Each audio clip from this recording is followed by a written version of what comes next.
got good Arizona basketball news, Saul Bookman. All Yeah, right, we do. not finalized yet, but we can go through some of these.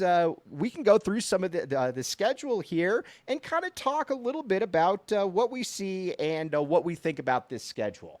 All right, now. Now, again, a couple of these are to be determined, but here are the ones that are set in stone.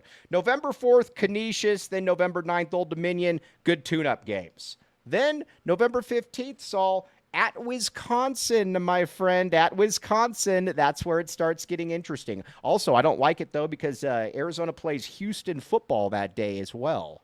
Oh, that's a tough back-to-back right there. I was going to say, so 2 post-game shows then. Very nice. Yeah. Very nice. But Arizona, Wisconsin, listen, going in, there's obviously a lot of thoughts about Arizona's Wisconsin. They smacked the heck out of Wisconsin last year. I hope they can do the exact same thing this year, Saul Bookman.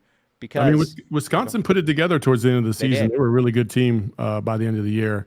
Didn't do so well in the tournament, but they've always been a solid program. And when you go to Wisconsin, that's going to be a really, really tough game. So that's a good primer for what's about to happen the next week on the 22nd, Mike. Yeah, on the 22nd, Duke at home, Let's go! my friends. Duke at home. This is where college basketball, I think we've missed it the last growing up under Lute Olson, the thing that I loved so much, and I took it for granted, was that he would schedule anybody. He didn't care. He'd schedule anybody. You want home and homes with Kansas, North Carolina, Michigan State, you have it. He basically brought on all comers. That kind of got away a little bit here, but Tommy Lloyd clearly wants to play the best. And the fact that he and John Shire wasted no time getting this deal together, Saul, I got to give the new guard a lot of credit there because they're giving the fans what they want. Absolutely. You got to give John Shire a lot of credit for that as well, because, listen, Coach K got his shit kicked in when they came to McHale long ago, didn't like it, never wanted to play U of A again, had to a couple times, but he was scared, ran away with his tail between his legs. So John Shire was like, no, man, we're going to buck up. We're going to play the best in the country. I love that. I love Tommy Lloyd's approach to this. Like, I want to see the best. And I don't want to see them in a neutral court. Man, F Agreed. that crap. Agreed. I want to see them home and home. It's so much more exciting to beat somebody on their home court. It is. If Duke beats us at home, they're going to be on cloud 9. We beat them last year. We were on cloud 9. So, and plus, guys, let's talk about the real elephant in the room. Cooper Flagg is coming to McHale. And I want to kick the ever-loving crap out of him and Duke. Please let this happen.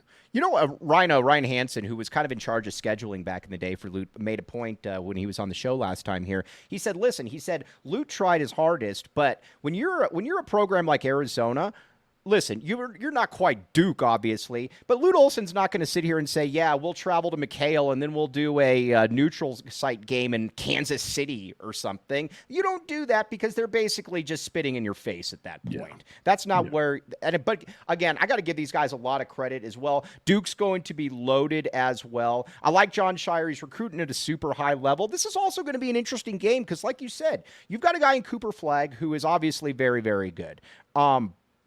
Arizona, who are they going to put on him? Because, again, small forward, you put KJ on him? Because that's probably where I would go. And who are you putting on him?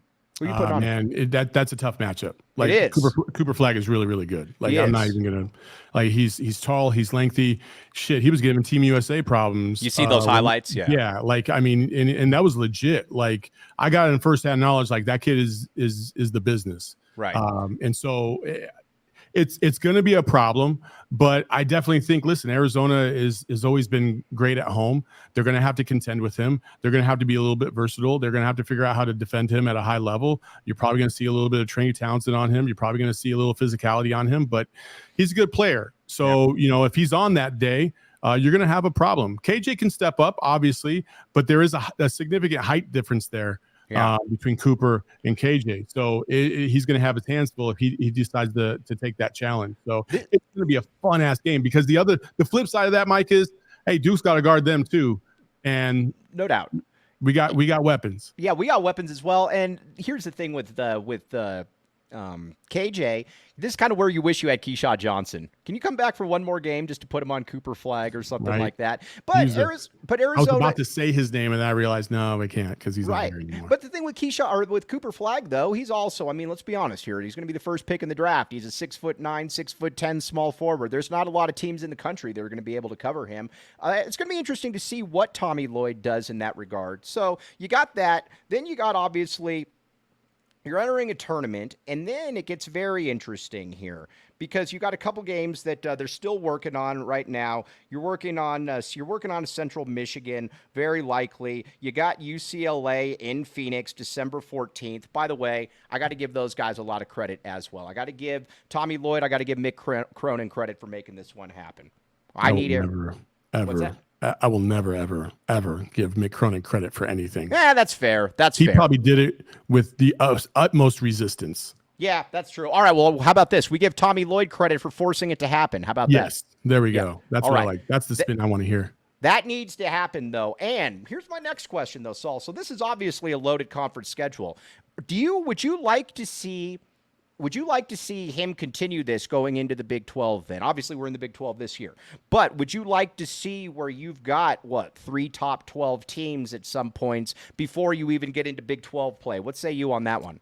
Yeah, I think 2 to 3 top 25 opponents in the preseason is good for me.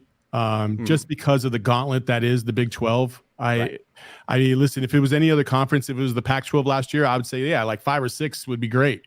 But you got Kansas, Houston, Iowa State. You got just a loaded Big 12. And so you don't want to wear yourself out too much